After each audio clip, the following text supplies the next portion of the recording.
Hello, everybody. Welcome to the Maintaining a Productive Workforce webinar. We're excited to have you today to dive into this very interesting topic. So we do know in this day and age, there is the challenge of the Great Resignation, where many people are leaving the workforce, many people are changing jobs due to frustration, burnout, want to try something new.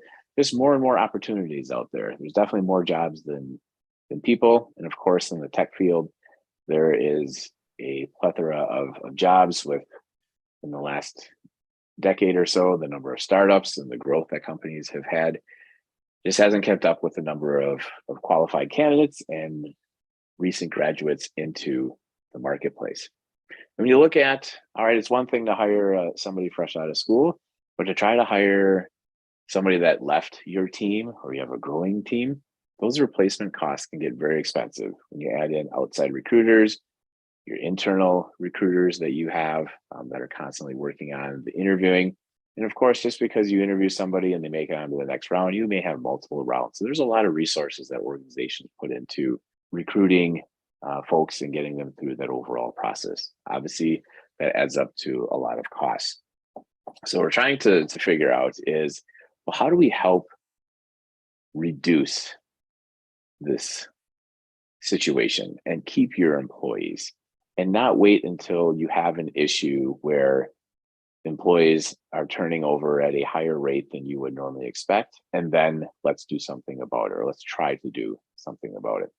Typically, when you start to have a problem of a larger retention, well, at that point, there is a natural curve of, well, whatever has been in place or a lack of been in place that's causing people to move on from your organization.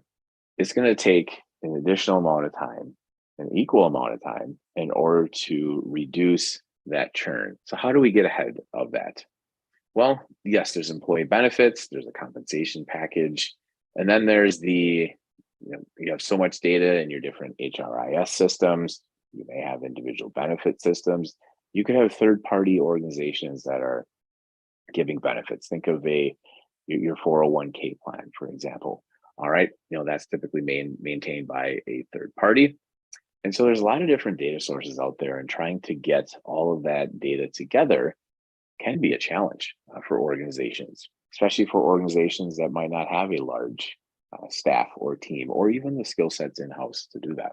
So the reason that it's a challenge is that there's a number of different considerations, just getting access to the data. Where is that data stored? Well, we talked about a couple of those different systems, but then you also have your turnover data. Well, what's the industry average? What's it for our market?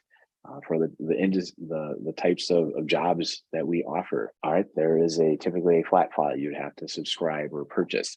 You have your own internal exit interviews. A lot of times there isn't a formal process for exit interviews. It may come down to the manager. He or she could have a formal or informal conversation. But how do you track that data? And then naturally, you have a performance system. You think of your annual reviews. Maybe you have monthly or quarterly reviews that your employees and managers are scoring each other, entering in comments and feedback. That too could be outsourced to a third party, at least a website where the information is entered. So even if you were to get access to the data, you still have all these technology choices. Well, how am I going to combine the data together? How am I going to make sense of the data? Okay, there's some tooling that needs to be taken into consideration, but there's skill sets to be able to use those tools. Of course, nothing is free, so you have to have budget considerations. Even if you did have the skill sets, where does this fall on the priority list for your employee or your employees, or perhaps it's even a different team to pull this data together?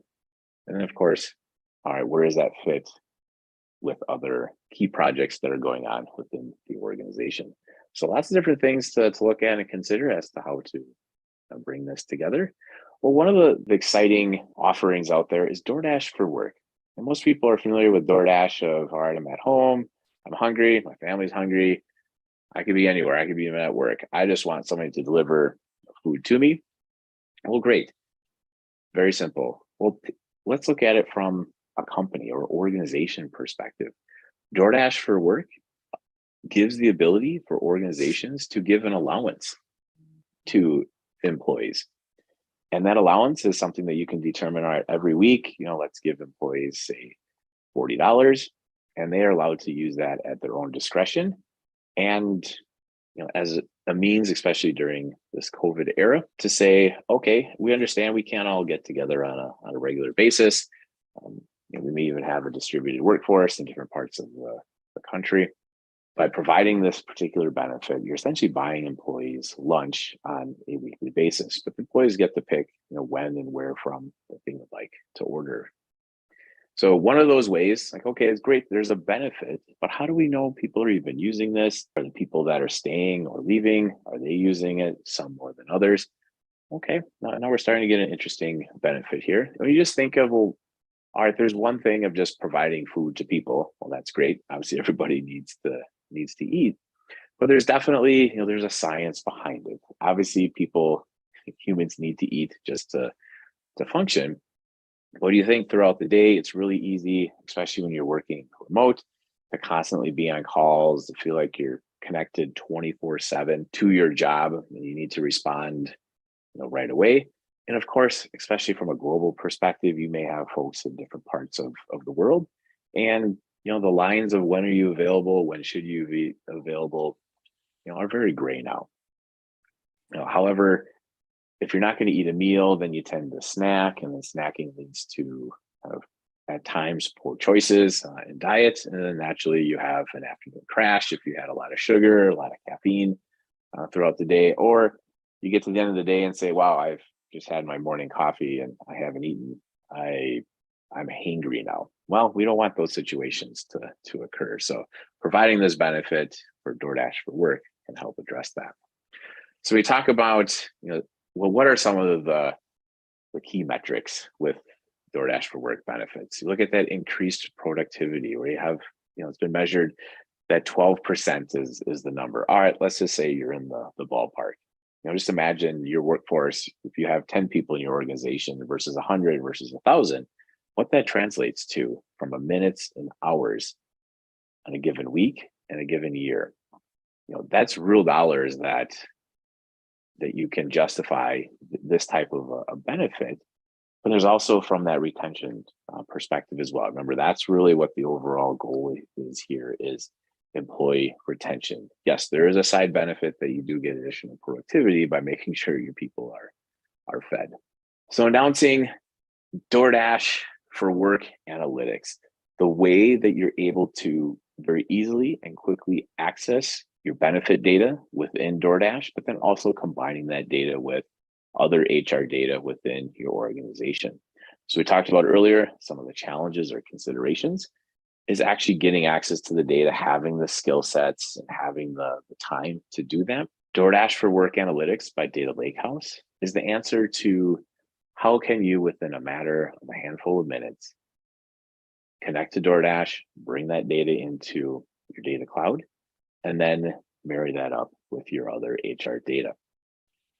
So let's go look at how this works and what this looks like. So when you think of Data Lakehouse, think of Data Lakehouse as the means to connect to your sources, centralize that data into the data cloud, and then visualize that data with pre-built analytics. And so traditionally, there's a number of different tools and technologies that need to be stitched together. All of that is already done for you through Data Lakehouse in a SaaS-based offering. And so it's very simple in order to go into Data Lakehouse and connect to your DoorDash for Work account. So we do that. We're going to add our DoorDash for Work as a source, because naturally we need to go and get the data. So we're just going to call this a very user-friendly name.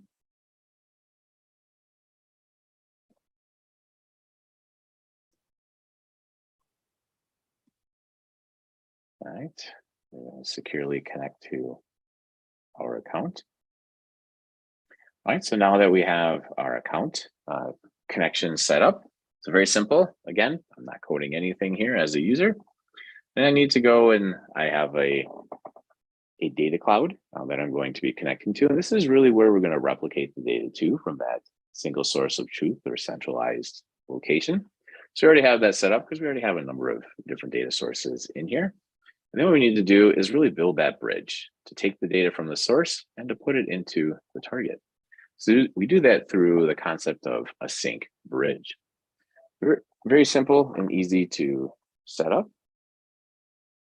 All right, so when we think of bringing DoorDash data into our single source of our truth, that central location, that Snowflake data cloud, and then really combining that DoorDash data from really a number of different data sources. And of course, these data sources will be relative to what you have as an organization. You may be using Bamboo for your HR core system or HRIS system, ADP, Workday, Ceridian, etc. There's lots of different sources out there. But really just the true value is bringing all of these different data sources together.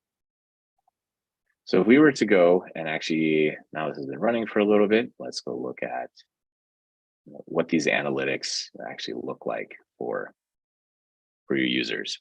So you can see we're still within Data Lakehouse, and we can see very quickly your data that you've brought over from DoorDash. And again, we're replicating it, we're storing this in a very secure manner that only you and your organization have access to. And you're now start to able to see, all right, how is this being used within the organization? And a key part when we look at, all right, we have a number of orders, here's how much has been spent within those particular orders. And then we look at from a budget perspective. So hypothetically, if we've allocated, say, $20 to every employee, and the reality ends up being that, all right, because we've allocated $20, but employees are spending more than $20 because perhaps there's increased delivery fees, maybe food is a little bit more expensive in a particular large metropolitan area compared to other locations, that you want to be able to see, just because we don't offer a benefit, yes, we want to see who's using the benefit, but then we want to see, well, if I'm using the benefit, what is my potential experience with that benefit? And if I'm using a benefit, but I still have to pay some additional funds out of my pocket, well, perhaps that benefit isn't as good as that benefit could be. And you want to look at, do I need to increase that benefit for the entire company? Do I need to increase that benefit maybe for a particular geographic location so that the company is truly paying for their meal in that situation? So we can use, this is where we're using the dashboard and analytics and the types of stories and information that we're able to glean from this dashboard here. And we look over here, the number of orders that are over budget. Again, budget is just that set dollar amount. In our example, let's just say it's $20. And we can see a little bit more information. All right, and what percent of, when we say 40% are over budget, well, what does that really mean by how much? And what is the company paying versus employee? So we can see in this particular example, 85% of the budget or the total amount, when we see this $10,384 is paid by the company, but employees are still shelling out almost $1,600 out of their own pocket. Well, that's something that we should address as an organization to try to get this as, ideally you want this to be zero, but there's always extenuating circumstances. For example, I have a couple of kids, my lunch allocation is $20, but I decide, I want to buy lunch for my kids and for my spouse. And so naturally that's going to be well over the $20. And that's not something the company is expected to cover that difference. It's just one of those situations that you're drilling into the data that you need to go look at and understand. So another way to look at the data we can look at by month. Perhaps you have seasonality within your business or your organization, or you recently started your program. You just want to see, all right, what sort of a ramp up do I have? Naturally, when you roll out a benefit, it might take some time in order for that benefit the word to get out within your organization and for people to use it. But then as they start using it, you should see, that volume increase. And then at some point in time, that benefit may lose, some momentum within the organization. And you'll start to see in this particular graph that the amount of spend is actually going down. So people aren't using the benefit as much as they used to. And so perhaps there might just need to be some internal marketing that needs to go on to remind people, hey, you have this benefit, you should use it. Maybe the team managers need to get together and to say, how can we further engage with our employees to make sure that they're taking advantage of this benefit? It's free money to them, but it goes back to, well, is it perceived to be free money when in reality, some people think, well, yeah, I'm paying $3 for my lunch and I'm annoyed because it's really costing me $23 instead of $20. So this is where looking at and using data to understand how people are taking advantage of that benefit over time so that you can be proactive with making adjustments. Just another kind of interesting piece within our DoorDash for Work analytics here, where you can look at, across states. Again, geographic, there could be a particular, if you're opening up a new office or there's a longer standing office that you've been leveraging, or perhaps regional managers are better at communicating these types of benefits, visualizing your data, something that is not part of the traditional DoorDash application, but this is all available through Data Lakehouse. And there's some other, are people ordering, taking advantage of the benefits relative to weather? So is there a nice day, not so nice day? And then you can even look at from a temperature perspective, especially with that seasonality. If it's really cold, are people less hesitant, or maybe they're more interested in taking advantage of the benefit? And of course, you can look at from an employee spend perspective, you're able to see who's taking advantage of it. So, another way to look at, now imagine taking the employee and combining this with your organizational hierarchy. And then you can look at by teams, by departments, by location, to say, how are people taking advantage of this benefit? So a lot of different ways to leverage your DoorDash for Work data, all within Data Lakehouse, to help you make better decisions. And really, in this case, our better decision is improving employee retention. So if you'd love to learn more about Data Lakehouse and how DoorDash for Work analytics, we'd love to talk with you. Please reach out to us via our website or YouTube channel. We're happy to talk with you. Are there any questions, back to the moderator, Heather, here, that have come in? No, we do not have any questions at the moment, but feel free to reach out to us anytime you do have questions, or if you're interested in getting that live demo, I'll make sure to put our site in the description where you can sign up for that.